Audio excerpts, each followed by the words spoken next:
somebody said to me the other night, I was in Barcelona, he got really, it was like late night, and he just came up to me. He's an entrepreneur, older like individual, came up to me and he just like said, congratulations to me. I'm like, what have I done? Like, he's like, congratulations on your success, man. And I'm like, what? Yeah. I'm like, what have I done? And then I was like thinking about it. I'm like, damn, I am actually successful. I've built such a nuts foundation the last 4 years that like, it does like, I'm successful. Like and just like changing that. I don't know. It's interesting. It's huge. I have so many things to say, but I'll start with that idea of success, because literally so well, it's the way you measure success. Money, possessions, achievement, status, generally those things are in the future. I could be a millionaire right now, but what does every millionaire want? To be a 10 millionaire. Mm. What does every million subscribers want? To be 10 million subscribers. And changing that metric of success to relationships primarily is my main metric. It's allowed me to be like, hey, this is a podcast. Most people would click post on this podcast and then they would go, they're going to wait to find out if they're successful. They're going to go, based on how many views, based on how many likes, based on how many streams this podcast gets, I'll decide if that episode was a success. But to me, I care. I care about the audience too. I want them to enjoy what they're listening to, but the success is here. If I can call you and you're my friend and we had a good time doing this, like relationships, and this is going to be a memory. So absolutely, this is the win, you know, and I really hope that does well, but you know, if it could get 0 views and it's okay, you know, and that's really interesting. The other thing too, how we're talking about consume, like you become this information sponge. You're reading every book, listening to every podcast, talking to every mentor. I'm not 100% sure it was this guy, but I think it was Arlen Moore who said this. He basically said, the happiest people create more than they consume. Mm-hmm. And I've written that in my weekly journal for the past year. Just create more than you consume. Create more than you consume. So if I'm listening to a podcast, well, I gotta post a podcast. I gotta post a video. I gotta make art. And I find, dude, I'm so I keep a daily journal, like a journal. It's a guided journal, so it's like what made me happy today. How did I help others? Blah blah blah. And I always find, if it's a day where I consumed more than I created, I'm less happy. And if it's a day I created more than I consumed, I'm more happy. So that was a huge life changer for me. That is wild. So I literally had a conversation with somebody about this. Like I said this, I was like, man, if they did a study on people who, if they studied people and like they figured out if they were creating or consuming more, I guarantee the people that were creating have more happiness. Like I don't know, I just felt that. And then also going back to the relationship thing where, and we're still talking about happiness, heard this quote that's just going to stick with me forever. It's happiness cannot be obtained or cannot be achieved if it's not shared. Yeah. It's like there's stories of these people that have gone and traveled the world and stuff, and like they've done it all solo and they've done really cool things, but like the happiness they had like wasn't anything because they didn't share it with anybody.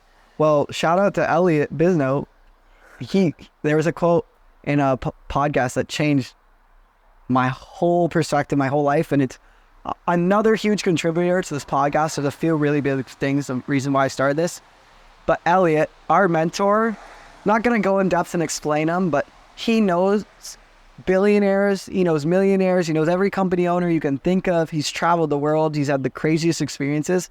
And someone asked him on a podcast, what's the best part about being an entrepreneur? And this guy's bought a $40 million model when he's 25. And he said the best part about being an entrepreneur is having co-founders. And dude, that hit me so hard because at the time I was grinding YouTube. And I would have people in my videos, but this is what my process looked like. I plan the videos alone at home. I go film the videos. I'm the main actor in my videos. Sometimes our friends come. I go edit the videos alone. I post them alone. And then I wait for the results alone. Wow. And I was like, if I had 10 million subscribers right now and unlimited money, would I want to do this? Wow. I was like, no. And so I said, even if I do the podcast, at the very least, every episode I get to share it with one other person. And that was like a huge reason that I chose to do it. Was just the idea of sharing. And I watched Chris and Max and Simon and Ryan and Christina build Creator Camp. And I'm like, Chris told me a story once for their first creator camp event where there was this big YouTuber, Anne-Marie, who's now my friend, where she had mentioned 17 minutes into a vlog that she was going to creator camp. And he said that him and his co-founders were all sitting around the computer and they're playing the moment over and over again. And they were like, she said she's going to creator camp. She said she's going to creator camp. But think about how lame that moment is if you're alone. It's like, oh, this girl's going to creator camp. Like, let's go win. Wow. But with your co-founders, it's like, Wow. it's a huge win. That's Damn. another thing that I love about Elliot is he invests in all these people. So he's give. So then when Creator Camp blows up, that's a win for Elliot. And whenever YouTube blows up, that's a win for Elliot. And I treat my podcast with relationships first, so that everyone I interview, I'm like really preying on their success, because it's just it's so much of a better lifestyle. And you think about these entrepreneurs, why does almost every entrepreneur, big actor, successful YouTuber ends their career with philanthropy? It's because they've had it all, and then they finally realize giving is better than getting. It's like, it's so common to end your career with philanthropy. And a lot of people have this mindset that I don't have anything to give right now, especially kids our age. They go, I don't have money, so I don't have anything to give right now. Or once I get successful, I'm going to work on giving back to people more. And I'll tell you honestly right now, I do not have money, like none at all. But the best gift you can give is your time. There's a pastor who gave me this sermon, and it's a 3-point sermon that I really love. And he said, the best use of life is love. The best expression of love is time. The best time to love is now. I'm going to say it one more time for the viewers. The best way to live is love. The best expression of love is time. The best time to love is now. And Wow. when you get in this mindset of go, entrepreneur, hustle, the thing that people tell you over and over and over again is surround yourself with successful people, And that's a good thing, but it's so easy to build an ego. It's so easy to be like, oh, I can't hang with my old friends, or I can't hang with those people because they're not adding to me. But little do you know that what would make you the happiest is by helping those people, by adding to their lives. And it's just so interesting. I know I'm like kind of ranting right now, but That was money. there's one of my favorite traits of Jesus. I'm a Christian. One of my favorite friggin' traits of Jesus is being interruptible. So I think that everyone has a granular vision, or everyone has like granular tasks and they have a vision. So a granular task is your to-do list. That's like, all right, today I want to film a podcast. I want to work out. I want to journal. That's my granular. And then my vision is I want to build the Soul Wealth brand.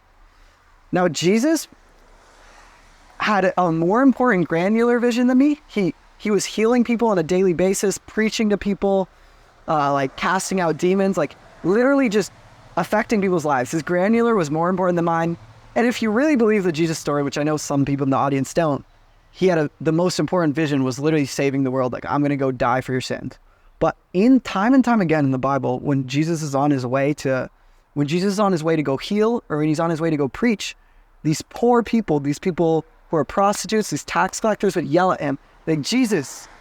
And he always stops. He turns around and he listens to them. He turns around and listens. Sometimes he heals them. Sometimes he gives them what he wants. But constantly throughout the story of Jesus, he allows himself to be interrupted. And so many entrepreneurs are too busy to be interrupted. They're too good to be interrupted. My day's too important. My work's too important. But think about Elliot. Think about all Elliot's done for us. Elliot has a millionaire friends. He runs a $1 million company. But when I FaceTime him, I've never met him, he picks up the phone. How freaking amazing is that? He freaking picks up the phone. And it means the world to me. And that's something I'm trying to take on, is that trait of being interruptible. Because we're not that important, you know? Like, and that's why the Soul Wealth message is like, how do you want to be remembered when you die? Like, I don't want to be remembered as someone who had all these things. Everyone wants to be remembered for what they did for others, but then they live for themselves, which is, it's such an interesting juxtaposition. Dude, that hits home.